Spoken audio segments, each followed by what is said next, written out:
guaranteed. You know what I mean?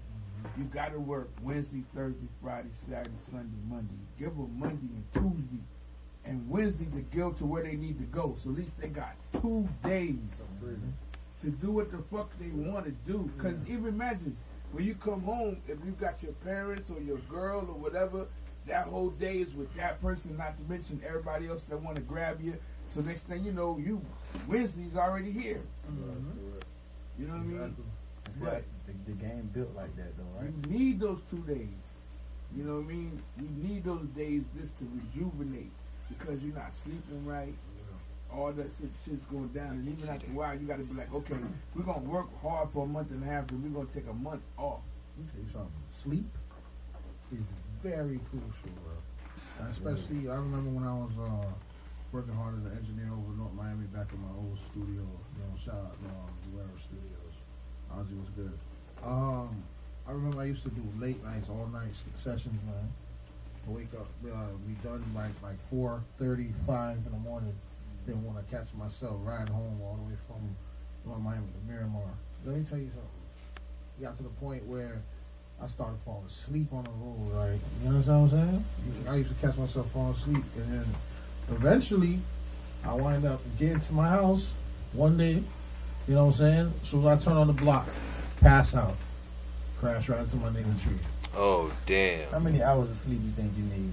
Listen. I'm gonna tell y'all something. Like my whole, I want to say from the time I got on the radio, like in Power 96, until like from 2000 to 2005, my life was a blur. You know what I'm saying? The amount of things that I was doing at the time, and I was on an 8-ball of coke, an ounce of weed, and like 5 ecstasy pills a day. Alright? So this one time in February, it was like I don't remember nothing from Monday, Tuesday is all I remember. But I actually had my accident on Saturday. I was at this girl house, wild sex, fun. I was at a club first, Bermuda. I remember Bermuda. Yeah. It was Disco Rica, somebody's birthday, Pitbull's birthday. We had a great fucking party. And I was with 2 girls. One girl I was with, she was throwing up all over the place. And I got a phone. I don't know, somebody gave me a phone. Like I had to trace my steps afterwards. How I got to my girl past the house. I didn't know. So, I had to trace it back because I didn't know anything. But all I know is after I left past the house like 6:30 in the morning, was going up 95. And it was like my body was just like, okay, Teddy, we're out. You know what I'm saying? Like it was like a computer shutdown. You know what I mean? And I totally just passed out on the highway. 85 miles an hour. I slammed into like State Road 84. There's a thing to take it up. You know what I mean? I hold it up. You know what I'm saying? It's right there. I slammed right into that at 85 miles an hour. I didn't have my seatbelt on. So I went through the window. But guess what? Going through the window was my only means of survival because if I would have went through the window, I'd have been smashed from the impact of the car. You see what I'm saying? So luckily, I had my hair braided, but the girls unbraided my hair. You know what I'm saying? Why? I have no idea, but my hair was undone. So as I went through the window, first of all, the impact, I broke my femurs on the steering wheel. Both my femurs broke, cracked in half. Then I went through the window like this, so my arm this is all metal. My arm was smashed. All my bones were smashed in my arm. I had to redo my arm. And so my hair went in my face going out the window. And then when I landed, my hair went back and cushioned my fall. So when I hit, I didn't hit my head. You know what I'm saying? My hair cushioned the fall. So I'm on so much coke, I'm standing straight up with broken femurs, like, get me out of here. Like the police was right there on the ramp.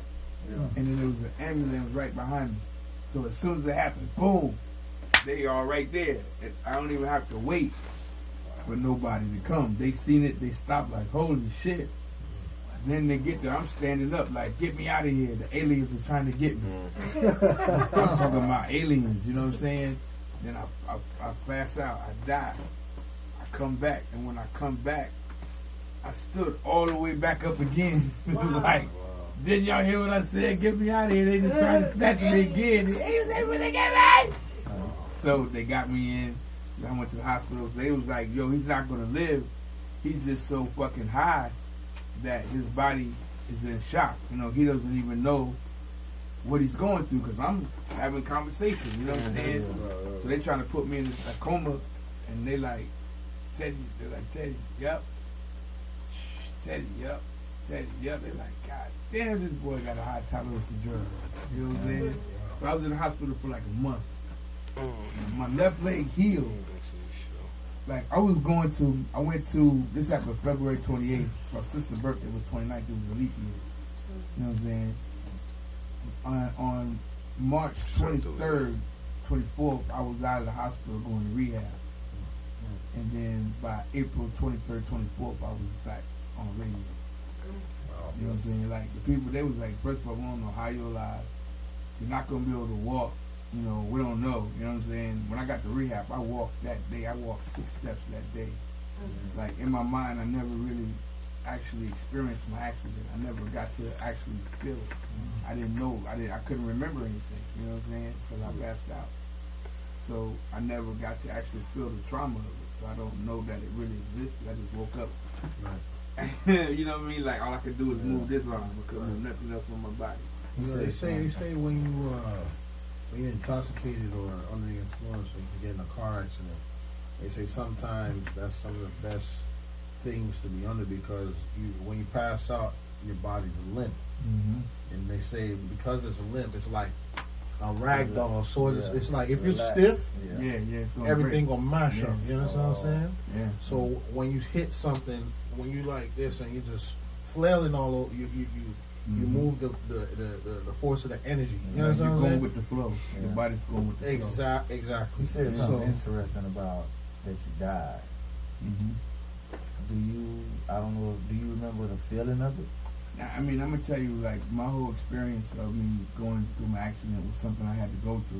You know what I'm saying? It was a spiritual awakening. Like, you know, once you get to a 33, once you get to a certain level, you kill yourself. Like Jay-Z, he killed himself. The different people, they kill themselves in different visuals. You know what I'm saying? Because, you know, that's how you gain higher consciousness. You know what I'm saying? But when I was getting really high on dope, I used to get so high and I felt like I was gonna die, and I wasn't never scared. You know what I'm saying? Like I would take the responsibility of dying. You know what I mean? And that was the one thing I was afraid of. That if I became a star, I was gonna OD like John Belushi, because I was John Belushi. Like that's my. Y'all know who John Belushi is? Y'all know the Blues Brothers, Animal House. Yeah, I know this one. John Belushi was a wild boy. He was on Saturday Night Live. Like John Belushi was like. He was a tough one. Right? He was wild. No, he was crazy. He was a funny dude. He was a funny dude. This dude. He was the shorter Blues brother. Yeah, he was the short one. It was always a tough one, and then no. They never. It's just a comedy. That shit was just a comedy. Yeah, but at the same time, I used to always just love to get real high. Like I'm smoking an ounce. I smoke 8. I'm smoking coke. I smoke dirty. And I smoke an 8-ball and an ounce of weed a day by myself because I'm smoking dirty. I don't smoke. If you want to smoke with me, I'm going to give you some weed to smoke because I'm smoking dirty. One of the people I smoked with was Trick Daddy, Piccolo, and my partner, Other, because we smoke dirty. You know what I'm saying? But everybody real else, city one. I'm straight person. You know what I'm saying? And so, you know, it was like my lifestyle. What I realized at that point was my lifestyle. Like you hear how I talk about consciousness and God and all that type of stuff. That's me. You know what I'm saying? But because I got into the business, then that took me off my path. You know what I'm saying? So this was God's way of breaking me up and put me back together to show that, you know, I'm a walking testimony that God is real. You know what I'm saying? And I have a purpose to fulfill for the Most High. You know what I'm saying? And it was like while I was in my accident, it was like I was talking with the spirits, and it was like, you've been such a diligent seeker of knowledge, now you can go to the next level of consciousness. And it's like that's why I'm Enoch. You know what I mean? If you know the story of Enoch, Enoch was a diligent studier, and at that point, in 365 days, the angel took him into the universe has showed him everything. You know what I'm saying? So that's why my name is Baron Theo Enoch L. You know what I'm saying? Because that's that. I can see things before they happen. Like that's why when I work with artists, I don't like to work with artists because I have more. I see their vision more than they do, their future. You know what I'm saying? And sometimes I be way ahead of them because I see it already. They're not even at that point. I had to learn that as a kid. You know what I mean? I had to learn about my powers as a kid because it was I was doing too much. I was trying to control everything and stuff because I knew I could do it. You know what I mean? But I had to like give it to God. Like a lot of stuff I let go. I stopped controlling things. You know what I'm saying? And but my accident really just opened up my thought process and got me back on track. Now I'm a poor righteous teacher. You know what I mean? I'm about money, but I can't be about money. You know what I'm saying? I can help you all make money. I can help you all make millions. So I'm a poor righteous teacher. You know what I'm saying? I'm here for the purpose of developing and uplifting our fallen humanity. You know what I mean? So as I get money, it's really more for the purpose of moving forward to get to that point. You know what I mean? I don't really want no mansions, no cars, nothing material. I rather make it rain for kids, business classes. You know what I mean? I'll pay for some pussy though. I mean, but I'm just saying though. You know what I'm saying? That's just because I support the nigga hustle. You know what I'm saying? That's why I'm looking out for the kids. I'm really paying you to make sure your kids is good. They ain't paying you for the sex. You know what I'm saying? But you know, I'm just saying like, you know, like I've been through a lot, and my accident really helped me like really see what's really real. You know what I'm saying? And I tell people, you know, you can't be afraid to go through things in life, like even death. You know what I'm saying? Because it's gonna happen. I had a friend when I was younger, about like 14, 15. He asked me, "Are you scared to die?" And I was like, "Yeah, I'm scared to die." He was like, "Okay, well, you scared to die?